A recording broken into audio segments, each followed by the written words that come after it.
Muito bem, de volta aqui ao nosso Pense Nisso na Think TV e como você já está acostumado, diariamente nós temos um entrevistado muito especial no nosso programa e é um assunto também do seu interesse. E hoje nós estamos recebendo aqui nos estúdios da Think um jovem de São José dos Campos que tem criado aí uma dor de cabeça para alguns políticos da cidade. Ele é polêmico e toma conta aí da rede social. Então nós o convidamos para bater um papo nesse nosso programa de hoje no Pense Nisso. Ele é Eduardo Sivinski. Tudo bem, Eduardo? Tudo bom? Bom dia. Agradeço a oportunidade. Então, na verdade... Então, nós agradecemos a sua presença aqui no nosso programa, né? E eu gostaria de saber de você, primeiramente, como é que é essa história de dominar aí a rede social, Eduardo? Na verdade, hoje a gente vê que a maioria da mídia é comprada pelo poder público. O prefeito aqui da cidade mesmo gasta em média aí 1 milhão por mês comprando jornal pequeno, grande, emissora de televisão. Então, nem todos têm coragem de, por exemplo, dar um espaço igual você está dando para saber a verdade que muitas vezes as mídias que recebem não dá. Então, a alternativa que nós temos é a rede social. Bom, e nessa situação que ele está colocando aí, eu posso dizer a vocês, a você que é telespectador aí, que a Think TV não recebe 1 centavo de verba pública. Vamos lá. Agora para você ver.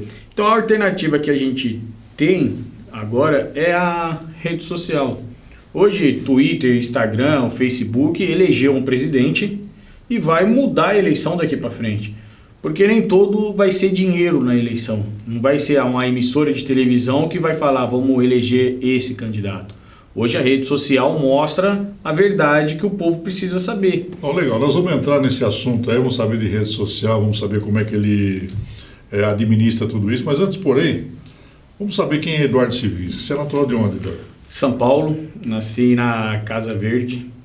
Vim para São José dos Campos quando eu tinha 8 anos de idade. Mudei no Dom Pedro I, meu tio tem transportador em São Paulo e tinha funcionário aqui, morava no Dom Pedro. E quando nós viemos morar no Dom Pedro, a nossa casa não tinha muro. Então toda semana era um morto na porta de casa, era um bairro sem asfalto, igual ia no campo, tudo sem asfalto, para nós era novidade. Você chegou quando estava desenvolvendo o bairro, estava desenvolvendo o bairro. Dom Pedro I, Dom Pedro II, foi naquela época. Foi naquela época.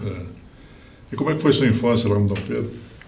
Cresci assim, você não tem muita referência num bairro que é discriminado. Até para você procurar um emprego, quando você põe no currículo Dom Pedro, Campo dos Alemães, e o seu currículo automaticamente já é rejeitado. Não tem, hoje eu entendo mais sobre a importância da política na cidade.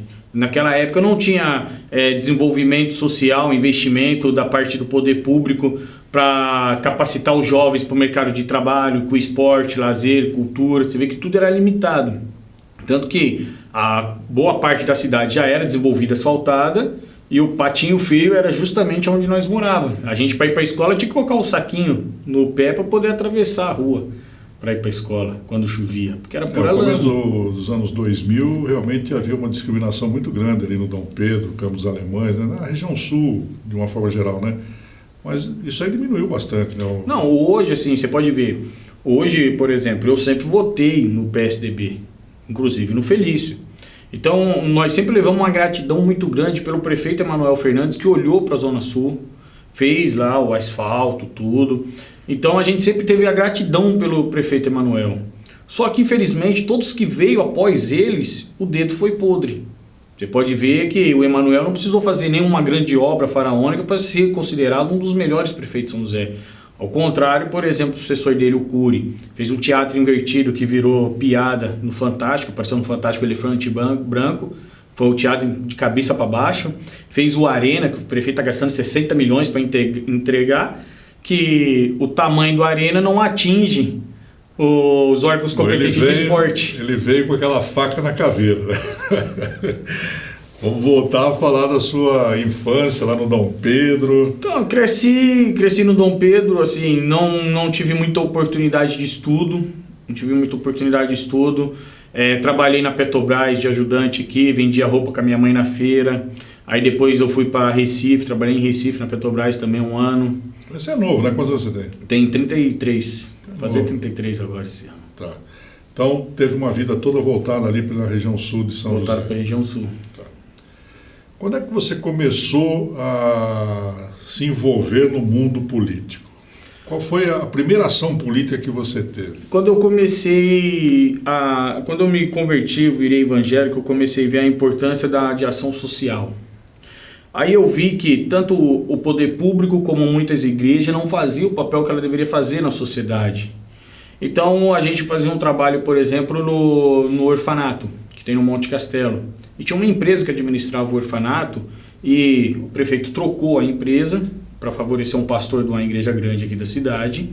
E aquilo me revoltou, porque você não vê o prefeito, por exemplo, preocupado com a criança, com o vínculo que ele já tinha com o profissional que trabalha lá, já tem um carinho, né? Não tem pai, é carente, tem um carinho já com o profissional que trabalha, que cuida deles. Eles não pensaram nisso, eles simplesmente, essa empresa administra aqui por causa da antiga gestão, então agora vai mudar. E eles pegaram e mudaram assim, sem nada. E a gente fazia um trabalho lá e aquilo eu já carregava comigo já algumas coisas que eu via. Eu assistia no meu bairro, aí eu comecei a estudar e comecei a ver que a desgraça do meu povo beneficia somente a classe política. Então eu comecei a ver que um menino de 8 anos de idade está num bairro traficando droga, e onde está o poder público? A mãe sai para trabalhar de manhã e de tarde, o menino vai para a escola de manhã, de tarde não tem nada para ele fazer. A referência dele é o rapaz que está na esquina, é o outro que está do outro lado da rua. E não é culpa dos pais, porque os pais estão trabalhando, é culpa do poder público, que na Constituição diz, eles têm que ensinar, eles têm que dar educação, eles têm que capacitar, e você não vê nada disso. Então você vê assim, hoje a Fundais, ela serve como cabide de emprego, Cassiano Ricardo, a Casa de Cultura, cabide de emprego. Você não vê nenhum projeto social que o prefeito possa falar, esses são os projetos sociais para fazer os adolescentes a não ir por esse caminho do tráfico de droga, de assalto, da criminalidade. Então eu juntei tudo isso daí, eu falei, ninguém tem coragem, eu tenho. Eu falei, então morrer com Cristo para mim é lucro.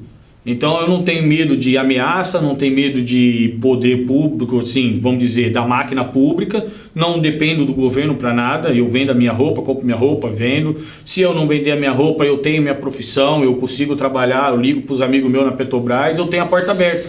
Tá, mas lá no orfanato, então, você começou a sentir essa indiferença do poder público, como você está falando, em relação àquele trabalho que vocês estavam fazendo. E isso te revoltou. E aí, qual foi a ação que você desenvolveu? Aí eu comecei, um grito que você eu já brigava cobrando. Por exemplo, a gente abriu um restaurante no Campo dos Alemães para moradores de rua, onde serve almoço, comida, almoço, corte de cabelo, barba, interna, no Campo dos Alemães. E quando eu fui abrir, eu procurei o poder público, aí o pessoal do Felício foi lá, viu o ambiente, a vigilância sanitária foi lá, aprovou tudo. Tinha um lixão na frente, aí eu pedi para limpar, porque não poderia estar daquele jeito. Mesmo agora tinha um lixão lá e ficava lá.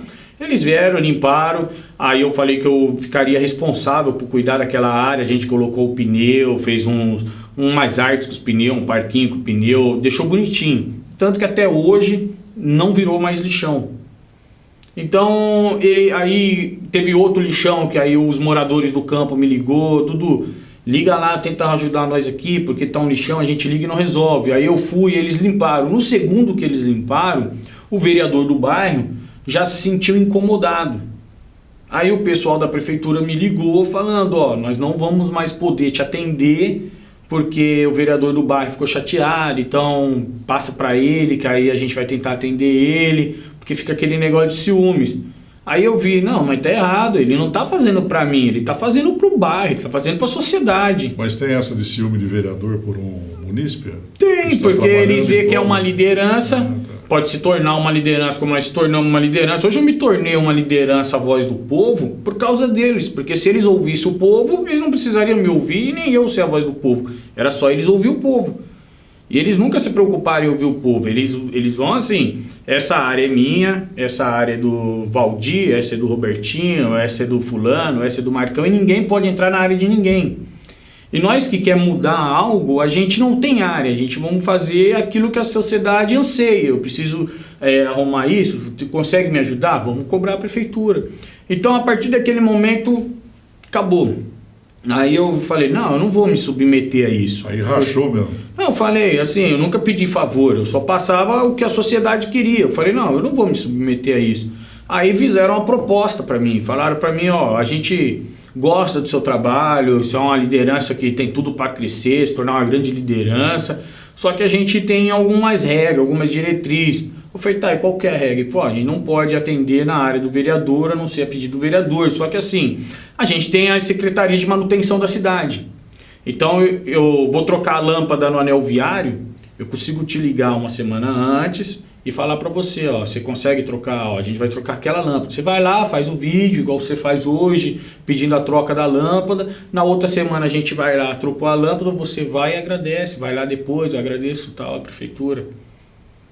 É assim que a banda toca, então? Assim que a banda troca. Aí eu falei, não vou me submeter a isso, porque eles vão passar para mim o que eles vão fazer, não é o que a sociedade anseia. E de lá para cá não teve mais conversa, assim. Não é assim que, o Dudu é oposição só de crítica. Eu aprendi na minha vida que as críticas é para te corrigir. Às vezes você está indo por um caminho errado, quem critica quer te mostrar o caminho certo. É igual quando sua mãe chama atenção. Não é porque sua mãe não te ama, é porque tua mãe quer te mostrar um caminho correto. O que você está, de repente, está fazendo algo errado, sua mãe diz, não faz isso, meu filho. É porque quer te corrigir, é a mesma coisa. Se os governos aprendessem a ouvir o povo, ouvir os críticos, eles iam tirar o que eles não conseguem tirar dos abajuladores. Porque os abajuladores ganham salário altíssimos na prefeitura. Só de comissionado na nossa cidade tem mais de 500 comissionados. Na prefeitura, Câmara Municipal, Cassiano Ricardo, na Fundais. Então esses abajuladores vão falar aquilo que agrada o poder executivo ou o legislativo, mas não vão falar aquilo que realmente necessita ser falado. E esse embate ele começou na administração do Felício Ramute ou começou já vinha na do Carlinhos. Eu tinha loja no Center Valley, tinha loja em Guaratinguetá e tinha loja no centro da cidade aqui. E uma no satélite. Então era muito atarefado e assim, eu ainda estava reconstruindo a minha vida, adquirindo minha casa, meu carro. E depois, quando aconteceu isso daí, que aí eu falei assim, não é só bens materiais que vai fazer um homem ser feliz, ser vitorioso. Não é os bens materiais que vai te classificar como um homem vitorioso. Então eu conversei com a Baixinha, aí eu fechei a do satélite, fechei a do centro, fiquei no Vale Sul, aí eu preferi fechar o Center Valley, eu abri a loja no Vale Sul, fiquei só no Vale Sul. Aí Guaratinguetá, eu dormi no trânsito, 8 horas da noite, virando a rua do shopping, bati um carro. Aí eu conversei com a Baixinha, falei, pô, Baixinha, vou acabar morrendo à toa por causa de dirigir. Aí eu fechei o Guaratinguetá e preferi me focar só no Vale Sul. Então o meu tempo ficou mais disponível, mais aberto para poder entender mais e começar a ajudar assim, a sociedade em si a falar aquilo que muitos têm vontade de falar, de gritar, mas ninguém quer ouvir. Programa de hoje conversando com Eduardo Sivinski, uma liderança jovem aqui da cidade e com muitos embates aí com a Prefeitura de São José, com a administração pública, né? Daqui a pouquinho ele vai falar sobre alguns processos que ele recebeu e alguns que ele também já notificou ali o Ministério Público. Já, aqui no Pense Nisso.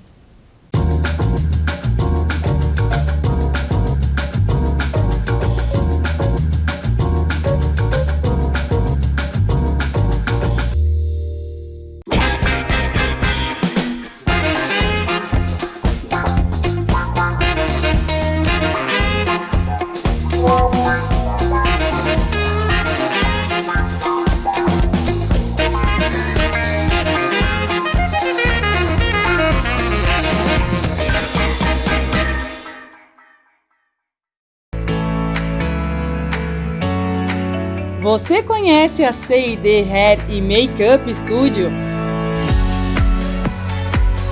Estamos localizados no Jardim América, na zona sul de São José dos Campos. Com uma equipe altamente qualificada, o estúdio oferece aos clientes excelência na prestação de serviços, manicure, corte de cabelo, depilação, designer de sobrancelhas e muito mais. Aqui o atendimento é diferenciado e você se sente em casa. No estúdio, cada noiva fica em uma sala exclusiva, além de uma sala só para as madrinhas. São mais de 15 anos trabalhando com noivas e nós sabemos exatamente como tornar o seu dia inesquecível. Celso e Denis oferecem para as noivas um atendimento personalizado e muito especial. Acesse nossas redes sociais e fique por dentro das tendências do mundo moderno.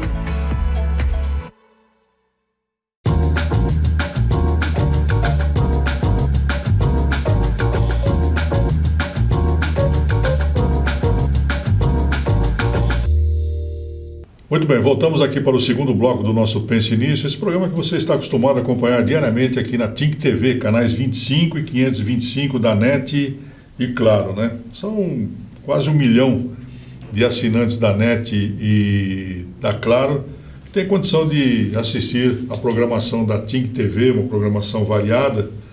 E aqui no nosso Pense Nisso, diariamente, um convidado especial, um assunto legal, e tenho certeza que você está gostando do assunto de hoje, porque é um jovem, né? É um jovem talento da política.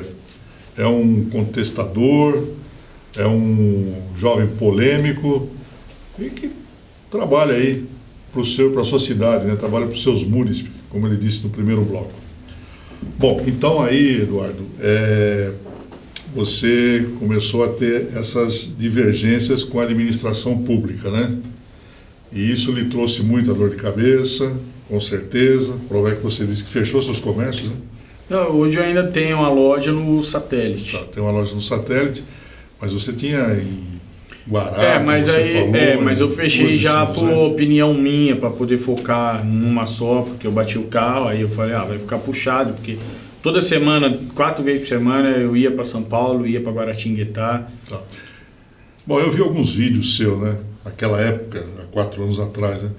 Como é que foi a primeira vez que você pegou uma máquina e falou, vou sair aí, resolver os problemas da cidade e contestar aquilo que eu acho que está errado? Na verdade, eu comecei assim, a dona Maria me ligava, Du, tem um lixão aqui. Eu ia lá, filmava, porque já não podia mais ser atendido pelo poder público, porque o ciúme dos vereadores. E comecei a jogar na rede social. Aí, o Zezinho viu, o Pedrinho viu, o Luizinho viu, e começavam a me ligar, eu tenho esse problema, e o dia inteiro ficava no WhatsApp recebendo problema.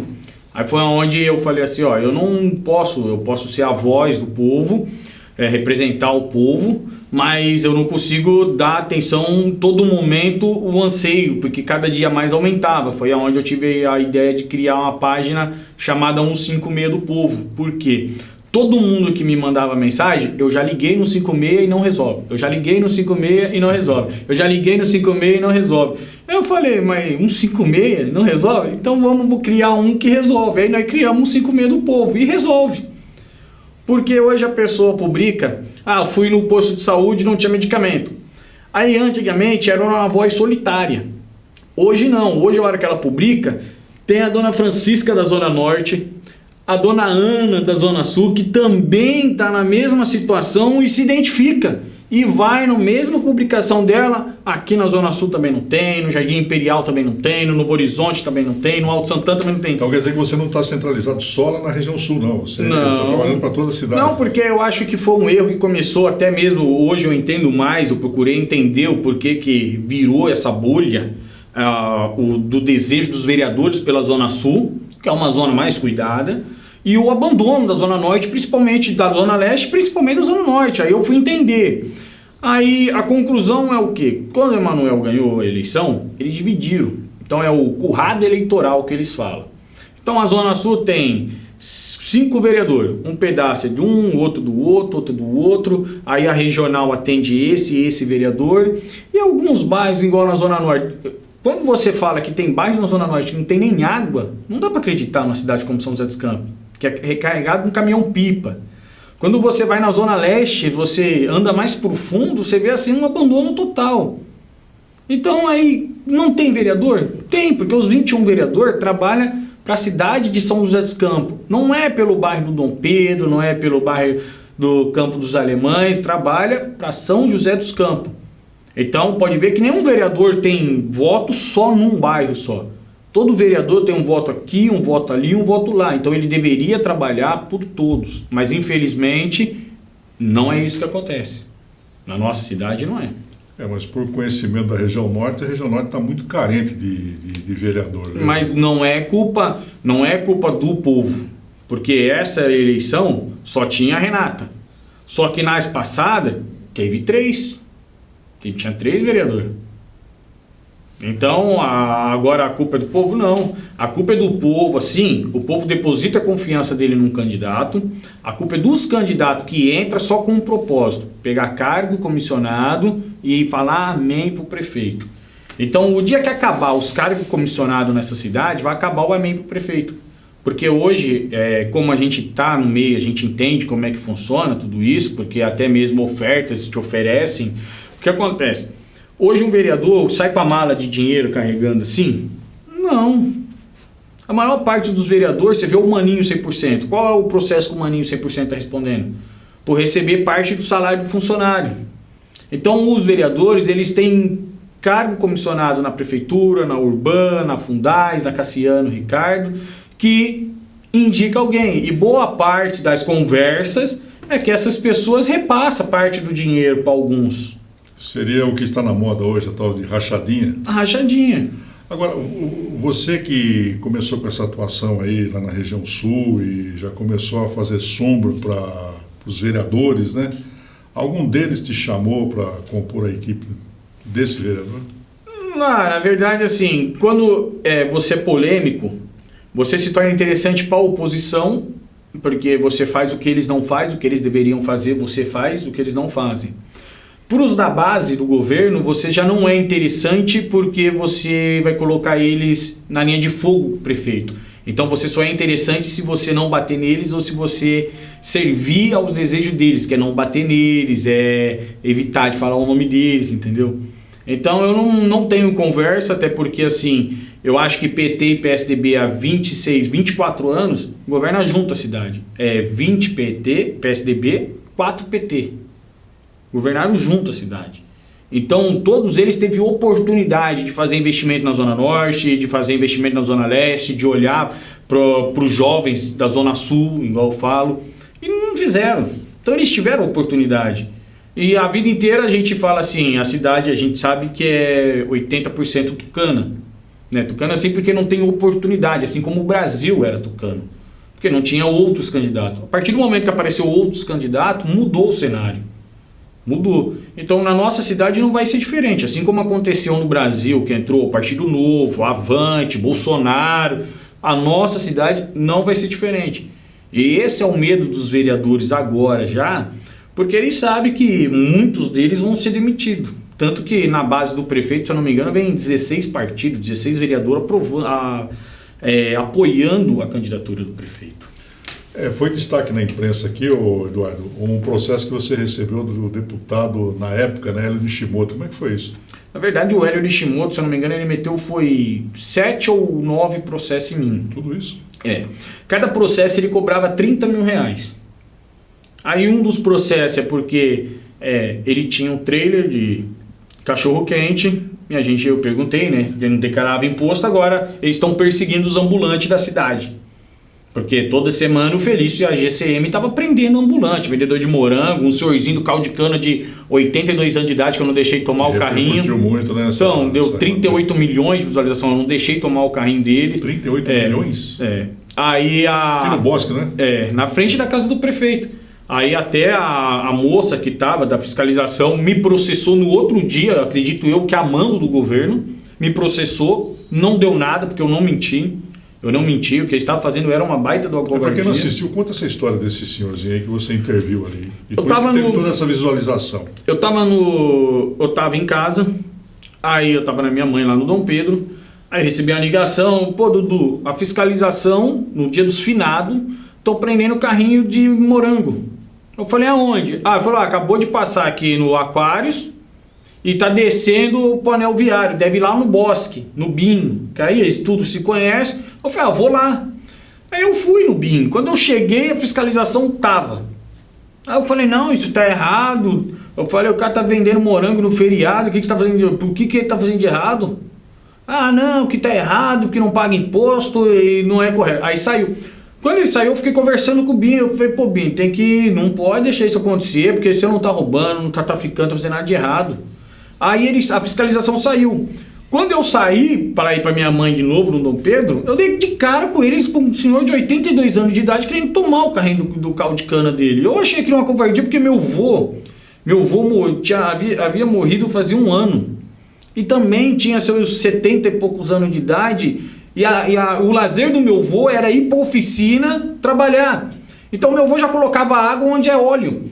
Mas só que assim, o prazer dele viver era estar na oficina. Então eu me coloquei no lugar porque o prazer do senhor Dirceu, que aquele senhor, era estar vendendo caldo de cana porque aquilo fazia ele estar vivo. Aquilo fazia ele acordar de manhã e saber que ele era útil para alguma coisa. Parece que há muitos anos que eles estavam naquele ponto lá. Muitos anos. Na verdade, já tem mais de 20 anos que ele tinha o alvará e aí um dia o fiscal passou e falou, não tem mais, e rasgou. Aí ele pegou e falou, não tem problema, não quero. Então você vê que é covardia, porque assim, ele tem 82 anos de idade e você vai chegando na idade, às vezes muita gente entra em depressão, porque se sente inútil. E ele não, então aquilo fazia que ele se sentia útil para alguma coisa, acredito eu.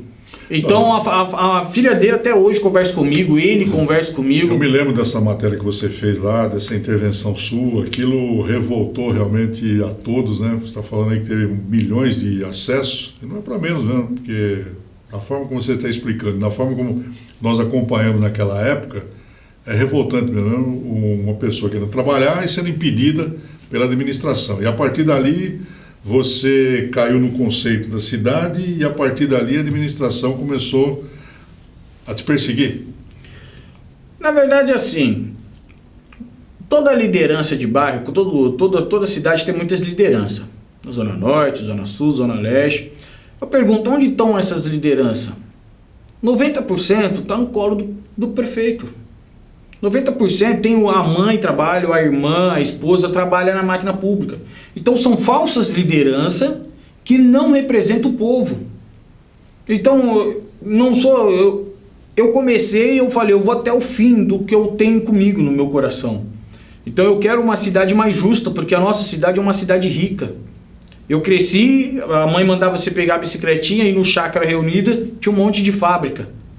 Ia no centro, então era Satélite, Centro e Chácara Reunida. Hoje não existe mais Chácara Reunida. Chácara Reunida tem, e aonde está as fábricas? Não tem mais um projeto de investimento para trazer empresas para a nossa cidade. Então eu tenho uma menina de 14 anos e eu tenho uma menina de 5 anos de idade. Qual vai ser o futuro delas na minha cidade? Elas vão crescer, vão ter que ir embora da nossa cidade? Você estava falando aí dos processos do Hélio Nishimoto, né? Como é que ficaram esses processos? Teve dos 7 ou 9 que eu tomei, eu perdi um em R$3 mil. Aí esse daí está recorrendo, a advogada está recorrendo, o resto eu ganhei tudo. Porque eles processam para te intimidar, porque o valor é altíssimo, é R$30 mil cada processo, como se dinheiro desse em árvore, né? Eu não sei, eles devem ter muito dinheiro, mas não tem esse dinheiro todo aqui. Todo o processo que ele me processa era R$30 mil que ele queria. Aí ele me meteu... Mas por que tantos processos Porque é um processo assim. Por exemplo, o Hélio fazia 10 anos que estava como deputado, 12 anos que estava como deputado, e a única lei que eu achei que ele fez é que não podia vender banana por dúzia e sim por quilo. Então antigamente a banana era por dúzia. Hoje você vai no mercado, a banana é por quilo. Quem foi o criador da lei? Aí você vê um deputado ganhando R$23 mil, um monte de assessor durante todo esse tempo e achar que essa é a única forma de ajudar o povo é fazer a banana ser vendido por quilo e não por dúzia. Pelo dinheiro que ele ganhava, o salário que ele ganhava era para ter feito muito mais pelo nosso povo. Você criticou e ele processou por isso? Ele processou porque ele falou que se sentiu ofendido, ele trouxe uma testemunha de Caçapava, alguém do PSDB de Caçapava, que falou assim que a imagem dele estava manchada como deputado da banana. Só que aí a culpa não é minha. É só não fazer a lei dessa que não vai pegar o apelido de deputado da banana. Aí, por causa da minha honra, não quer ser exposto, não vire político. Se você virar político, você automaticamente tem que estar sujeito a críticas e a elogio. Então foi processos como esse, foi processos que eu mostrei que... Mas o deputado da segurança, o deputado da saúde, o deputado do trabalho, se ele tem essa lei, o deputado da banana, qual é o problema? É só fazer outras leis. Pois é, ele não fez, teve oportunidade então, né? Agora aí o outro processo. é que a esposa do Anderson Faria, que era secretário do Felício hoje, trabalhava no gabinete dele. Aí a esposa do vereador trabalhava no gabinete dele. Aí a esposa de fulano trabalhava no gabinete do Cury. Ou seja, eles têm os cargos que colocam as esposas dos marajá do PSDB dentro desses cargos. E aí eu mostrei isso pro jornal, divulguei isso na rede social, o jornal publicou uma nota sobre isso. Aí eles publicaram que eu estava propagando fake news porque não era nepotismo. É o que eu falei. Pela minha falta de conhecimento no início da minha caminhada, do meu desejo de lutar, me levou a alguns erros da maneira de me expressar. Então, por exemplo, nepotismo. Você que vende roupa. O que é nepotismo? Você que vende roupa. Aí ele falou que era que eu falei, que é, depois eu entendi o que é nepotismo. Aí eles falam que não é nepotismo, porque ela está trabalhando no gabinete. Agora, quem garante que realmente está trabalhando se nem ponto eles batem? Então, e ninguém fiscaliza. Entendeu? Então, isso daí me revoltou, porque eu vejo assim, ó, o cara já ganha 15 mil reais de salário. Tem um monte de jovens formados na cidade, acabou de se formar em engenharia, administração, procurando emprego. Ele já ganha 15, dá para ele sustentar a família dele com 15 mil? Dá. Não, por que não dá a vaga desse deputado para outra pessoa, um jovem que está começando, que se formou? Não, eu vou dar para a mulher do secretário, para a mulher do vereador, para a irmã do vereador. Então isso eu achei muita injustiça. Eu falei, não, é uma panela, é uma panela que só entra eles. Eles não estão preocupados se o povo está comendo, se o povo tem emprego, não tem. Além do Hélio Nishimoto, quem mais te processou? Hélio Nishimoto, Juvenil Silvério, Eduardo Cury, o Felício Ramute, a Letícia Guiar, Você tá bem, Marcão da academia, tá foi na delegacia, Ciborgue, Robertinho da padaria. Todos eles já te processaram? Nenhum, assim, eu perdi uma pro Cury, porque era eleitoral, porque o Cury foi condenado na segunda instância e eu falei, ó, o Eduardo Cury é um deputado condenado, ficha suja. Aí eu entrei com o pedido de impugnação na Justiça Eleitoral, porque ele era condenado em segunda instância, então, pra mim, ele estava impugnado, porque é ficha suja. Porque o que a gente vê na mídia é o quê? Condenado em segunda instância é ficha suja. Aí eu descobri, por causa de uma forma dolorida, que eu tomei um processo, que eu podia chamar ele de condenado, mas não de ficha suja. Ó, pra você ver as leis que tem no nosso Brasil. Então, ou seja, é condenado, mas não é ficha suja. Você pode chamar ele de condenado, mas não pode chamar de ficha suja. Aí eu tomei uma multa de 5, 10 e 15 mil reais. Tomei 2 multas, deu 15 mil reais. Porque eu tirei e postei. Para mim, condenado é ficha suja. Aí o juiz entendeu que eu estava... Existe isso mesmo, porque no passado, aí distante, eu trabalhei na prefeitura de São José dos Campos. E ali um senhor foi abrir uma lanchonete. E ele entrou com toda a documentação no departamento de fiscalização. E o fiscal simplesmente impugnou e disse, o senhor não pode ter uma lanchonete nesse lugar. Essa pessoa ele tinha investido todo o seu dinheiro naquela lanchonete. Ele ficou louco. Ele procurou, eu fui até a fiscalização, conversei com o fiscal e ele disse, não, ali não pode ser uma lanchonete. Eu falei, o que pode ser ali? Bar e lanches. O bar e lanches pode. Então, para o bar e lanches. O bar e lanches assinou, está aqui o seu alvará, ele está trabalhando até hoje lá. Então, não tiveram a paciência de explicar para ele, olha, como explicaram para mim, lanchonete não pode bar e lanches. E é mais ou menos isso que você está dizendo aí sobre o fake news e o condenado. Hã? Não, agora para você ver, o cidadão que quer gerar emprego, quer sustentar a sua casa, eles não têm paciência. Eles tiveram paciência com você porque você trabalhava na prefeitura. Exatamente. Entendeu? Então, é isso que tem que acabar na cidade. Eles têm que aprender a ouvir o povo. Enquanto eles aprenderem a ouvir o povo, talvez mude muita coisa. A nossa cidade é uma cidade boa, porque é uma cidade rica, mas eles não estão preocupados com a arrecadação de imposto dos pequenos, de gerar emprego, comércio. Por quê? Porque eles auto se satisfaz com a arrecadação de imposto de uma Petrobras que tem aqui, do Embraer que tem aqui. E não é errado isso. Toda riqueza, ela gera emprego, ela gera, querendo ou não, se tiver plano de saúde, economiza na saúde. você vai gastar no comércio, vai gerar imposto. Então todo trabalho ajuda no formato do caráter humano. Mas infelizmente assim, hoje eu vejo que não é a prioridade do governo da nossa cidade. Bom, o papo de hoje está sendo aí com o Eduardo Sivinski, essa jovem liderança aqui de São José dos Campos, um líder, né, um líder comunitário, e como ele mesmo diz, é um líder que vai para cima, né? E em razão disso já tomou processo aí de meio mundo. Daqui a pouquinho, no nosso terceiro bloco, ele vai falar sobre como é que ele está vendo São José hoje, como é que ele está vendo a administração do prefeito Felício Ramute e quais são os seus objetivos daqui para frente. Já, aqui no Pense Nisso.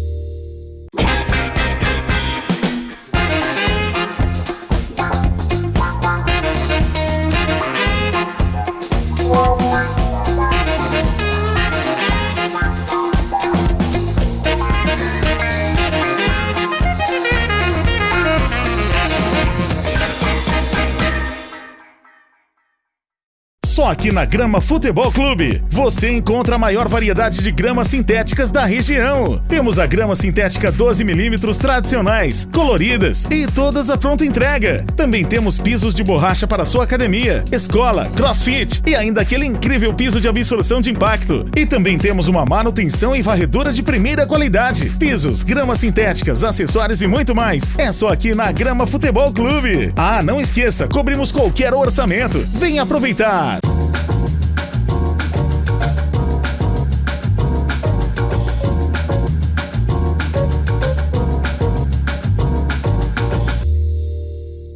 Muito bem, de volta aqui no nosso Pense Nisso, nosso terceiro bloco, hoje conversando com esse jovem Eduardo Sivinski, ele que tem trabalhado bastante aí pelos munícipes de São José dos Campos, como ele explicou aí nos 2 primeiros blocos, né? É um líder comunitário, ele disse que é um líder com L maiúsculo, né? Eu vou para cima.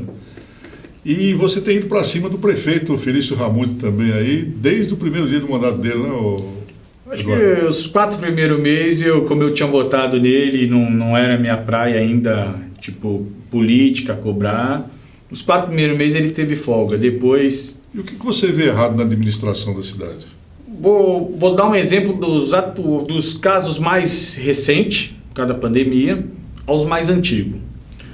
Um exemplo, existem professores eventuais que dão aula na prefeitura, substituindo os professores, que estão sem salário, estão sem poder receber auxílio do governo federal, auxílio emergencial, porque tem vínculo empregativo com a prefeitura. O prefeito emprestou o dinheiro para esses professores, já 2 meses, para descontar do salário assim que a aula voltar e não tem nem previsão. E colocou que se esses professores, no caso, não pagar porque arrumaram outro serviço, eles ficam 2 anos proibidos de prestar concurso para a prefeitura da cidade. Esses profissionais trabalhavam para o prefeito, para a prefeitura, para o nosso município. Então o prefeito deveria, no mínimo, que recebeu quase 80 milhões de reais do governo federal, deveria, no mínimo, criar uma renda básica para socorrer esses pais de família. Porque eles são empregados da prefeitura, querendo ou não. Ainda que eles ganhem por aula dada, eles são, porque o contrato empregativo está com a prefeitura. O prefeito não fez nada. As estagiárias. Existe 1.470 estagiárias que, quando começou a pandemia, o prefeito entrou, mandou um e-mail para todas elas, suspendendo o pagamento delas nos próximos 60 dias.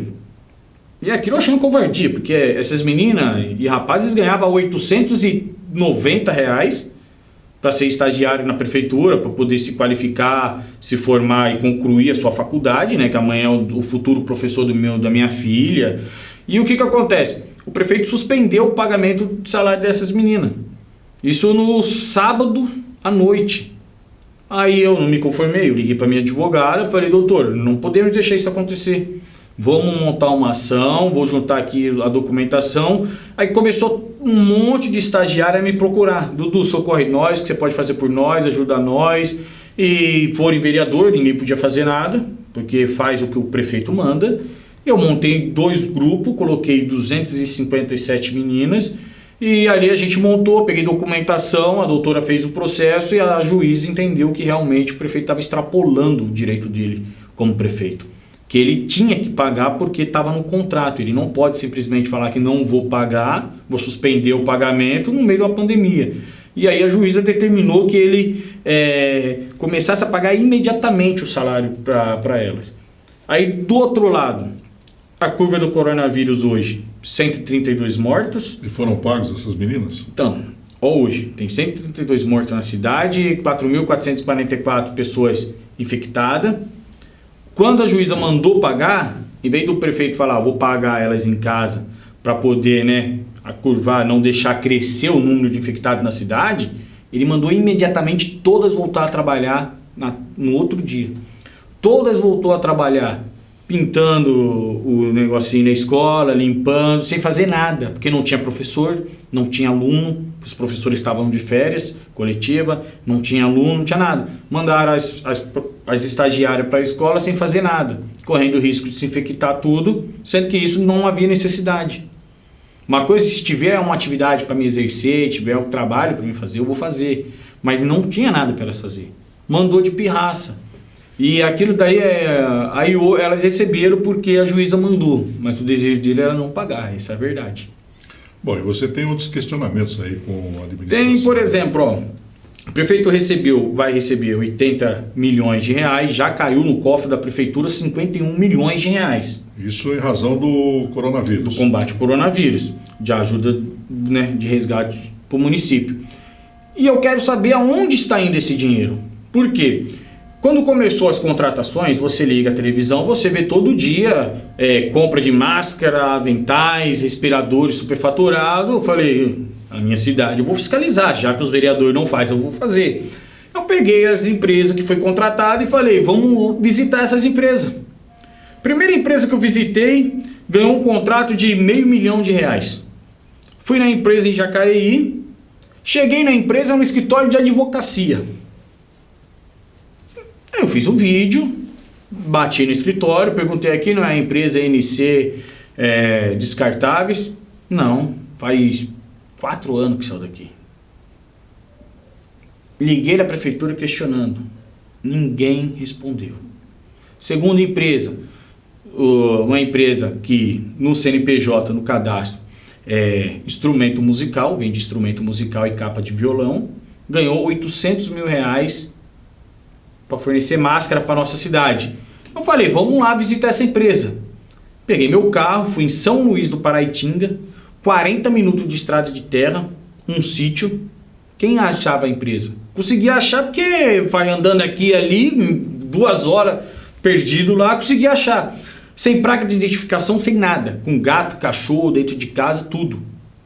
Eu filmei. Tinha máscara? Tinha, não vou mentir, comprei. Mas higiene? Nada. E R$800 mil em máscara. Após a nossa denúncia, o prefeito suspendeu o contrato com essa empresa. E da NC ele não falou nada. Aí depois eu falei, 2 no meio de... Vamos mais uma, vamos visitar mais uma. Aí fui em Ribeirão Pires.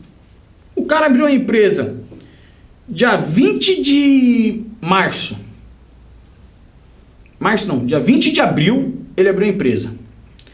Dia 5 de maio, 15 dias depois, o cara ganhou um contrato com a Prefeitura de São José dos Campos de R$588 mil para fornecer máscara.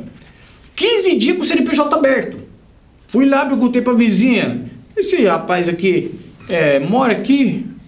Mora, é uma loja de fábrica, de máscara? Não, ninguém sabia, nem os vizinhos sabiam que o vizinho dele tinha máscara para vender para o combate ao coronavírus, ninguém sabia na rua.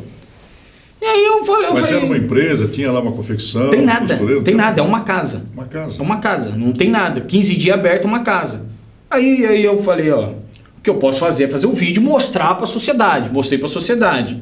Aí eu peguei, juntei as documentação, que não é mentira, tudo que eu vou falar eu falo em cima da verdade.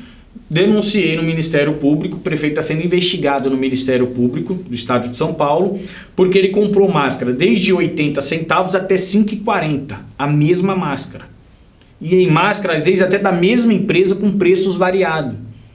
Então, por exemplo, a Prefeitura de Guarulhos pagou 6,40, A polícia bateu lá. Aqui pagou 5,40, cadê a polícia? Tá errado.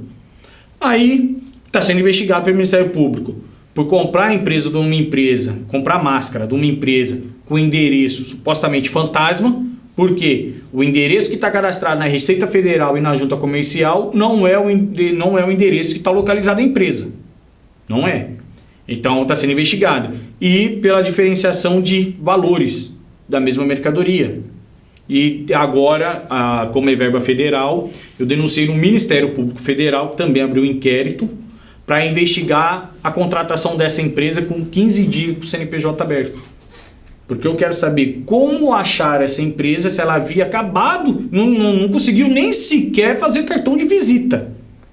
Ela havia acabado de abrir o CNPJ e contratou a empresa com valor de mais de R$500 mil, uma empresa que é com CPF, que só pode vender até 80 mil por ano, ganhou já R$500 mil de contrato com a Prefeitura de São José dos Campos. E se fosse só a Prefeitura ainda não, pegou com a Prefeitura de Pinda 20 mil e pegou com outra Prefeitura. É como que? É muita sorte. O empresário, vou abrir uma empresa para vender máscara na pandemia e de repente já, vendi quase R$1 milhão em 15 dias. Esse acertou na moto. E está sendo investigado. Você não sofre retaliações aí não, Eduardo? Ameaça, recadinho. Por exemplo, recadinho, ameaça de quê? Quem muito fala amanhece um dia com a boca cheia de formiga. Eu já ouvi isso já. Entendeu?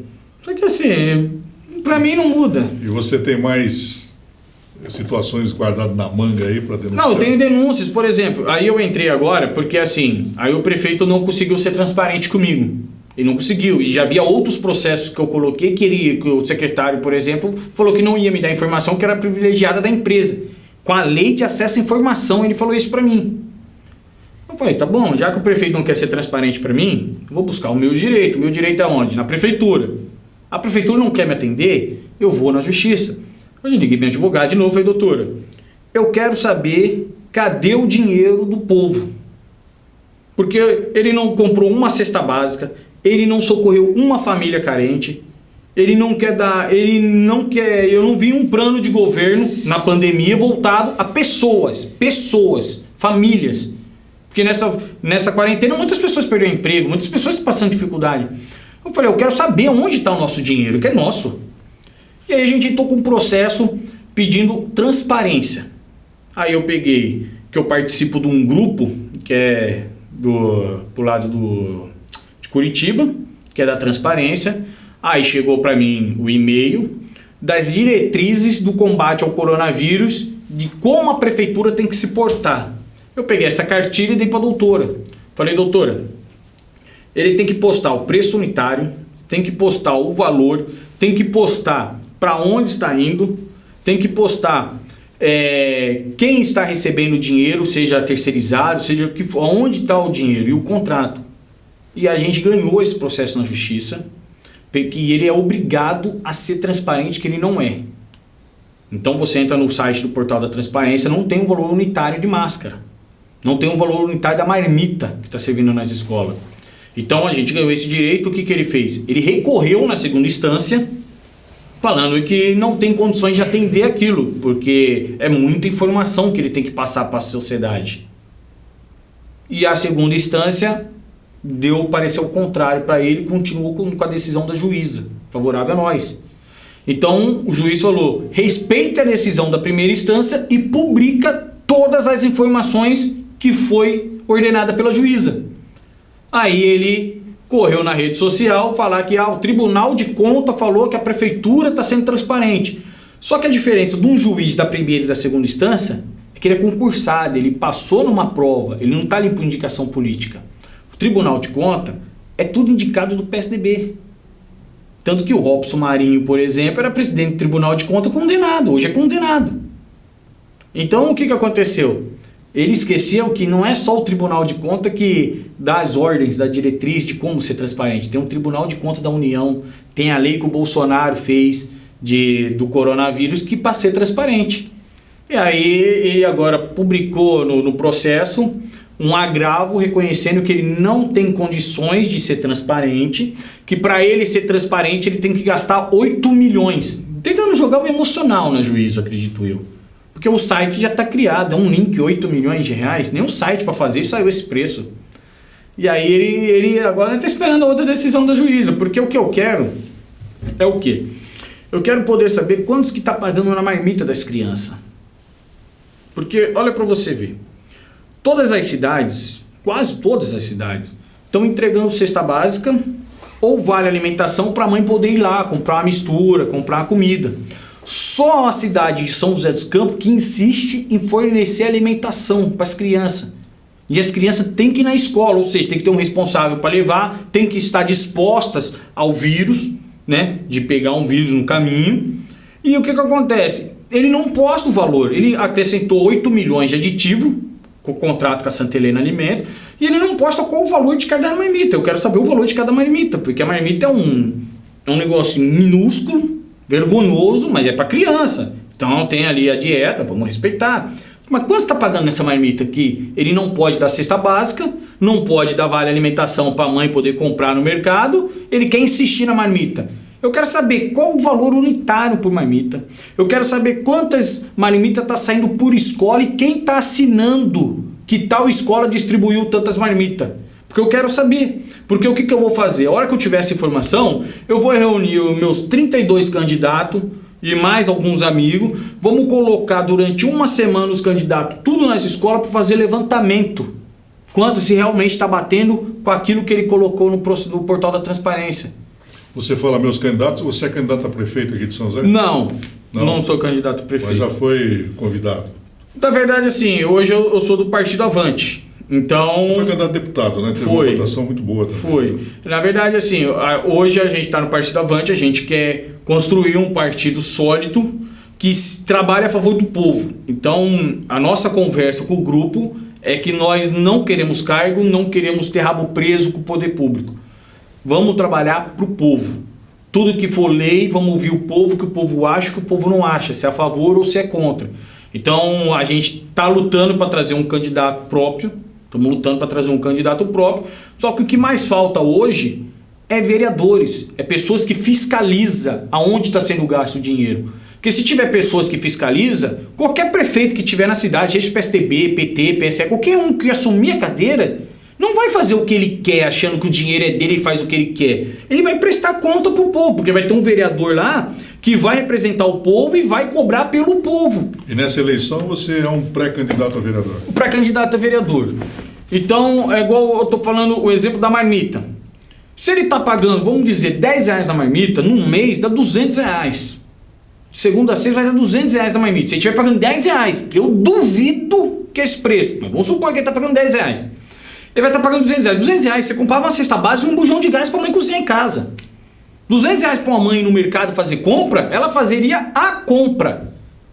Aí ele vai usar a desculpa que ele permaneceu o contrato com a Santa Helena para não mandar os funcionários da Santa Helena embora. O Bruno Covas, do mesmo partido dele, fez um projeto de lei que as empresas terceirizadas do estado, da cidade de São Paulo, pode ser socorrida pelo poder público, pela prefeitura, os funcionários. Qual é o salário dos funcionários? Quantos funcionários vocês têm? Qual é o custo mensal para manter esse funcionário? A prefeitura pode pagar a empresa para manter esse funcionário.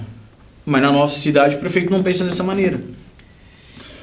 Bom, então você é um dos líderes do Avante, né? Um novo partido que formou-se na cidade, não é isso? Uhum. E você tem pretensão de ser um pré-candidato a vereador. Para fazer, no seu entendimento, aquilo que a Câmara Municipal não tem feito nesses últimos anos. É isso? Que deveria fazer, né? Que deveria fazer. Eduardo, olha, nós temos mais assuntos para ser discutidos nesse programa aqui, mas nós estamos em cima da hora. Eu gostaria imensamente de agradecer a sua participação aqui. Foi interessante ouvi-lo, foi interessante conhecê-lo, foi interessante para o público aí do nosso Pense Nisso conhecer também, porque contestador, polêmico, mas é uma liderança aqui da cidade, né? E que outras lideranças surjam aqui na nossa cidade, na nossa região, para mudar um pouco essa política cansada que nós temos aí, não é verdade? Então, Eduardo, muito obrigado pela sua presença, pela sua participação, e vai voltar aqui no nosso programa. Bem, vai ser sempre todo convite, a gente vem, a gente conversa, tem vários outros processos, igual eu falei os 3 últimos processos praticamente da pandemia. Tem mais um monte de processo da ponte estaiada, tem vários processos aí. Secretário que recebia 2 salários, tem vários processos que a gente ainda vai expor ainda para o povo, né? Tá vendo? Tem assunto aqui.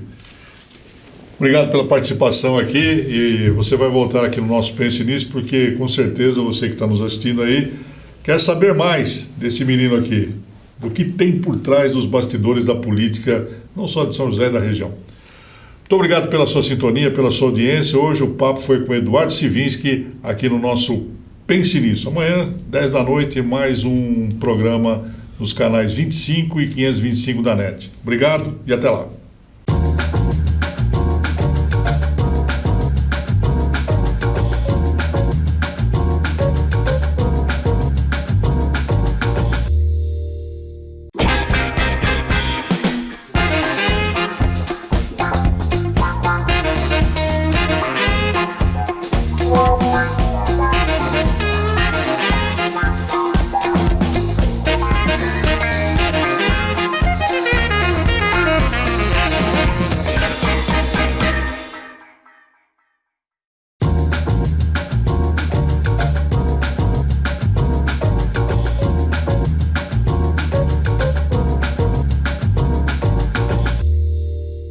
Muito bem, está aí a entrevista com o nosso Eduardo Sivinski aqui no Pense Nisso, na TIC TV, programa que você acompanha diariamente nos canais 25 e 525. E repito, querendo participar, é só mandar aí a sua mensagem através do www.tictv.com.br. E para fechar o programa de hoje, como fazemos todas as noites, homenageando uma pessoa que tanto fez pela cidade de São José dos Campos e de nossa região, nos mais variados segmentos. E hoje nós vamos homenagear um radialista, um grande radialista, radialista e jornalista. Ele atuou no jornal O Vale, ele foi diretor da Rádio Aparecida, ele foi diretor também da Rádio Metropolitana em São José dos Campos, trabalhou na Rádio Clube de São José, a antiga Rádio Clube, e foi narrador de futebol, foi apresentador de programa jornalístico, casado, tem os seus filhos, o Salomão, o Glauco, o Fábio, o Álvaro e Alexandre, que estão aí desenvolvendo trabalho em prol da nossa região. Então, hoje vamos homenagear o homem que foi nascido em 1940 na cidade de Aparecida, João Mauron Boeri, famoso Boeri Neto. Quem não se lembra do Boeri Neto, de grandes matérias, tanto no rádio e no jornal, matérias jornalísticas. Então, o homenageado de hoje é Boeri Neto, que nasceu em 1940, como eu disse, no dia 11 de março e faleceu no dia 21 de agosto de 2004. A cidade deve muito, as cidades, né, do Vale do Paraíba devem muito a João Mauron Boeri, homenageado de hoje nesse nosso Pense Nisso. Assim, vamos finalizando mais uma edição do nosso Pense Nisso aqui na TIC TV, agradecendo a sua audiência e convidando a estar conosco amanhã em mais um programa. Muito obrigado e até lá.